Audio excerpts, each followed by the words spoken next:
Vă salut, stimați colegi electroniști! Discutăm în acest video despre niște aspecte mai puțin cunoscute sau mai puțin publicate ale stațiilor de lipire și LED-conelor. Avem aici două stații produse de mine, una foarte micuță, care are 50 de W o singură putere și una care are și putere variabilă. Pe parcursul discuției vom vedea de ce și care sunt avantajele și dezavantajele fiecăreia. În primul rând, ne uităm la un LED-con. LED-conele moderne au o rezistență care, zic eu, este minusculă, care înglobează atât rezistența de încălzire în această parte ceramică, cât și senzorul de temperatură. Aici este o problemă. Senzorul fiind în rezistență, va măsura practic mai curând temperatura rezistenței, în timp ce stațiile, toate, nu acestea, în general toate stațiile făcute, încearcă să afișeze temperatura pe vârf. Din cauza asta se produce o disociere de fapt și există erori, există aproximații, vom vedea.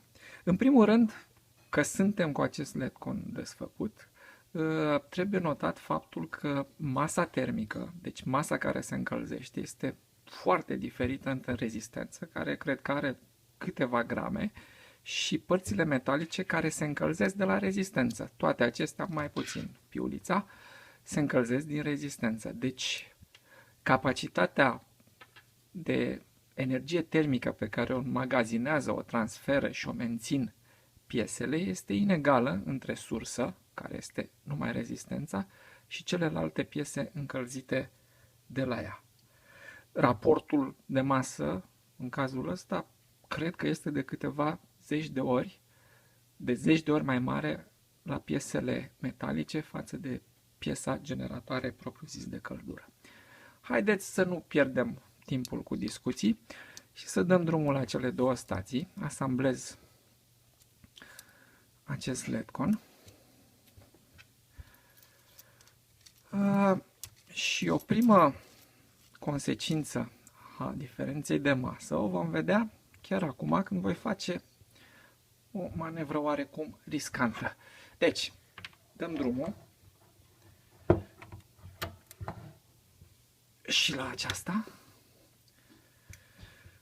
Vedeți cât de repede se încălzește aceasta pentru că este pe puterea de 50 de W. Deja în rezistență e o temperatură corespunzătoare la 200 de grade și totuși eu pun mâna pe vârf. Cum se poate așa ceva? Păi se poate. Având masă termică mult mai mare, există o întârziere între propagarea temperaturii din rezistență, care vedeți cât e de caldă deja, până la vârf și pot să fac așa ceva fără să-mi pun în pericol pielea, ca să zic așa. Dacă ne uităm la cele două stații, observăm că cea din stânga se încălzește mult mai încet pentru că este pusă pe o putere mică și putem remedia lucrul, crescând, acum ar avea și ea în jur de 50 de W, când s-au aprins toate LED-urile din bar graf. Acum, probabil că vor continua să funcționeze oarecum în paralel.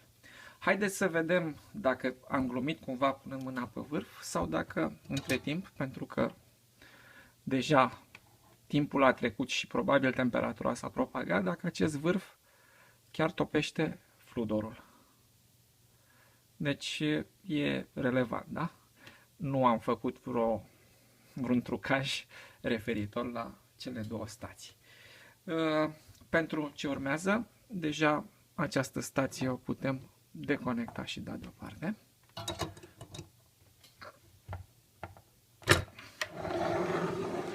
Și vom rămâne pe această stație.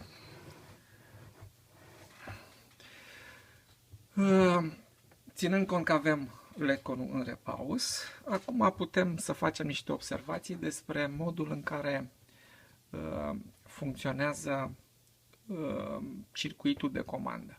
Circuitul este un circuit cu histerezis, el cuplează și decuplează rezistența, iar Indicatorul digital pe care se citește temperatura este reglat de mine cu o tamponare relativ mică, deci putem vedea variația temperaturii. Este o discuție aici. În general, industria preferă o tamponare foarte mare și temperatura parcă stă pe loc. Ideea este că semnalul din senzorul din rezistență are variații și mari și rapide, pentru că altfel nu ar putea să comande comparatorul cu histerezis să comute pornit-oprit. Acum, vedem niște cicluri la putere de 50 de W. Se poate observa pe undeva un overshooting, deci după ce rezistența nu mai este energizată, nu mai trece energie prin ea, tot ansamblul continuă să se încălzească, deoarece puterea a fost relativ mare.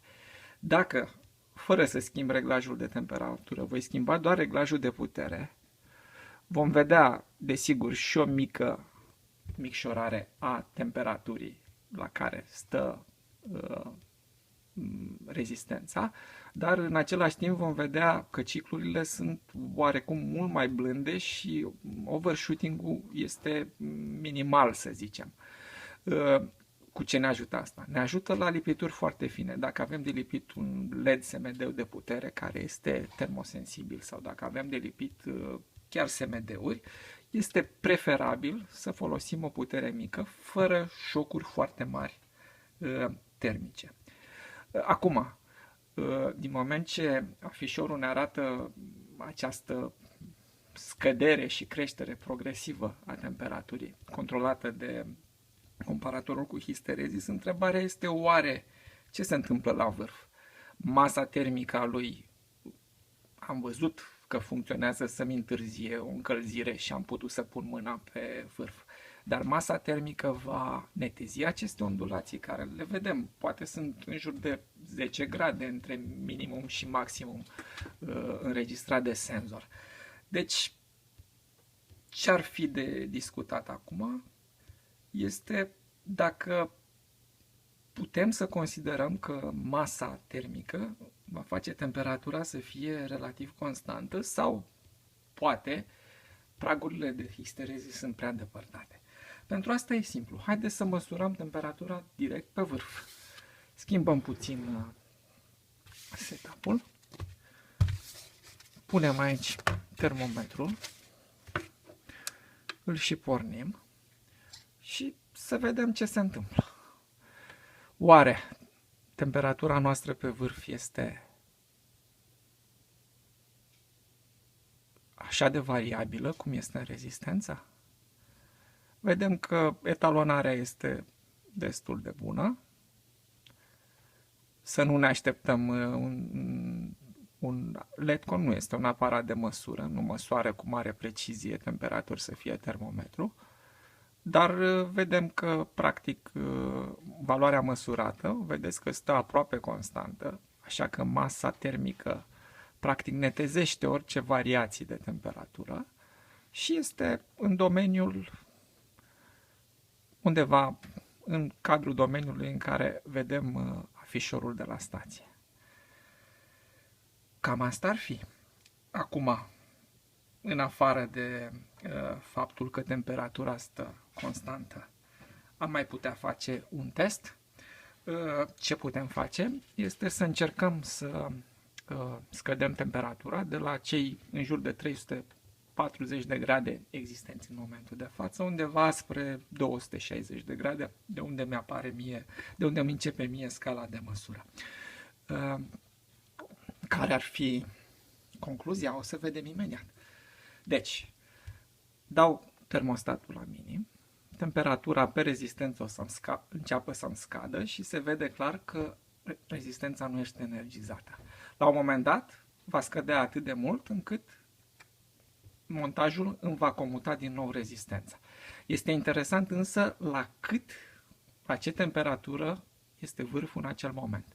Deci ne uităm cu atenție la LED-ul martor al încălzirii și în curând ați văzut că s-a aprins. Haideți să vedem de fapt cât avem pe vârf. Deci uitați, avem 305 grade pe vârf în scădere, în timp ce pe rezistență corespunzătorul e doar 260 de grade. De ce oare asta? Pentru că vârful vine de la o temperatură mult mai mare, am micșorat temperatura din reglaj și pur și simplu nu a apucat să se răcească în același ritm cu rezistența. Bine, rezistența este în interior, ea nu s-a răcit, dar faptul că noi măsurăm temperatură pe rezistență, dar afișăm temperatură pe vârf, face ca să facem niște aproximații. Sunt două grafice care merg oarecum paralel, dar nu perfect paralel. Și pe rezistență, totdeauna temperatura este undeva între 50, 100, poate chiar 150 de grade mai sus decât vârful. Este normal, ea este cea care încălzește tot ansamblul și există și pierderi și dispersia energiei în toate aceste piese. Bun, vă mulțumesc, ne vedem la următorul episod.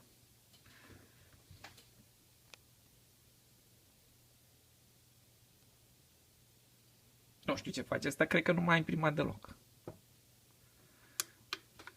Cum se oprește?